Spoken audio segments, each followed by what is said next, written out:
Hey everybody, back again, and looking at one other movement that kind of happens in the colonial era, along with Europe, which is the Enlightenment. And so, the Great Awakening, as we talked about earlier, or we will talk about if you haven't done that one yet, is a spiritual thing. The Enlightenment is all about science and reasoning. It's about thinking, basically the non-religious side of things. Okay, it was called the Age of Reason in Europe because different scientists, thinkers, and stuff like that started figuring out, well, stuff happens for a reason. How can we solve stuff for ourselves instead? How do we think through our issues and go from monarchs to maybe self-rule, all those kind of ideas? And so it's going to be a big idea, kind of helps inspire parts of our revolution later on, but also we'll see some Enlightenment ideas start forming early on in colonial America as well. So it begins first off in the 17th, 18th century France, and so it kind of comes over to the United States, what is now the United States in the 1700s. Okay, Ben Franklin's usually the biggest name that does this. He does go to Paris, does London, does some things there. But I think they were talking these things called salons, not hair salons. Salons are going to be these big rooms in rich people's houses where they sit around, talk about stuff. They talk about science, talk about religion, talk about government, talk about politics, and try to solve problems through the discussion, through their ideas this way. And that's really what they do. They basically took a scientific idea, a scientific method kind of idea where you have a hypothesis and you research and you figure it out, make a result, and you test it. They basically did that, but for non-science issues like government and society and all those kind of things. Okay, so like I said, it's basically taking the scientific method and solving these different problems. And a lot of ideas came about this, about how society should be put together. There are many people that looked at individual welfare, like what could people do? Guys like Hobbes and Rousseau and Locke. Locke will be a big deal later on. Separation of powers with the Baron Montesquieu comes in, which we'll see in our Constitution in the next unit. So some guys were more about, human ideas. So Thomas Hobbes talked about how war of man against man would be life. It would be solitary, poor, nasty, brutish, and short. He basically said we need kings or else we're all going to go kill each other. The opposite of him was Montesquieu, who was like, hey, we have power in kings right now, but power should be a check to power. We can't have a king that has all power because then they become corrupt. Other people started thinking about like people being free and equal. Hobbes said that all people are free, make their own decisions, that kind of stuff.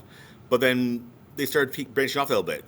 John Locke talked about life, liberty, the pursuit of property and happiness, that kind of thing. That why are we here? What are we doing? What do we have the freedoms and rights to do? Adam Smith in 1776 started talking about a free market economy, that we all make our own decisions, and that makes trade happen amongst colonies and people, and the best things happen for a country when everyone is doing what is best for them. So again, looking at this scientific idea of why people do what they do, why governments do what they do, and put those things together. Our biggest guy is John Locke. Never came to the U.S., but will play a major role in ideas. He kind of said that he wrote this book about how power was derived not from God to monarchs, but from the people, which will be a big deal when we look at our Constitution, our Declaration of Independence. Helped develop a lot of key ideas about branches of government, democratic system. Essentially, we went to a point here. John Locke is going to be the major influence for Declaration of Independence, those documents later on. We mentioned the Baron Montesquieu about separation of powers and how you have, you balance power out, those kind of things. So, even ideas of our rights we talk about. This is Voltaire, who's a French guy. I do not agree with the word you say, but will defend to your death the right to say it. The idea of free speech got being brought about in here too, and respecting opinions, those kind of things. Our colonial enlightenment really goes to Benjamin Franklin, okay? And Benjamin Franklin was kind of a central part of this. A guy born in Boston, moved to Philadelphia. He did a lot of things about science and reason, individual liberty, that kind of stuff. He was kind of this first ever self-made man. He, proved that you didn't need money to be who you were. You can kind of learn your way through and earn your way through different stuff. Believed in human progress, that we can all do anything we want to do, applying lots of different sciences and politics and civic life and making things kind of happen that way.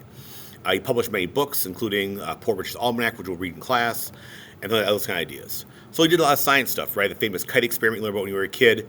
Try to figure out how to solve issues like house fires through lightning rods, because lightning strikes will make that. How to read with bifocal glasses, more efficient heating stoves, all through experimental situation, okay? He also founded the American Philosophical Society, which was basically the open exchange of knowledge. How could all of our thinkers and stuff get together and talk about all this kind of stuff in the new world here. He also was a big civic guy, right, about having ideas about creating institutions for common good. We see the first post office developed. He was the first postmaster general, the first volunteer firefighting group in America, in Philadelphia, the first library, right? The idea of public goods, helping people out that way. He was a big deist, and deists are very different than other religions at the time.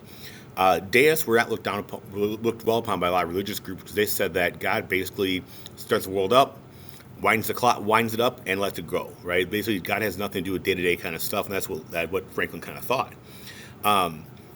He's the idea that basically God is a giant clockmaker, makes the world, winds it up, and lets it run and kind of sees what happens, versus God involving day-to-day decisions.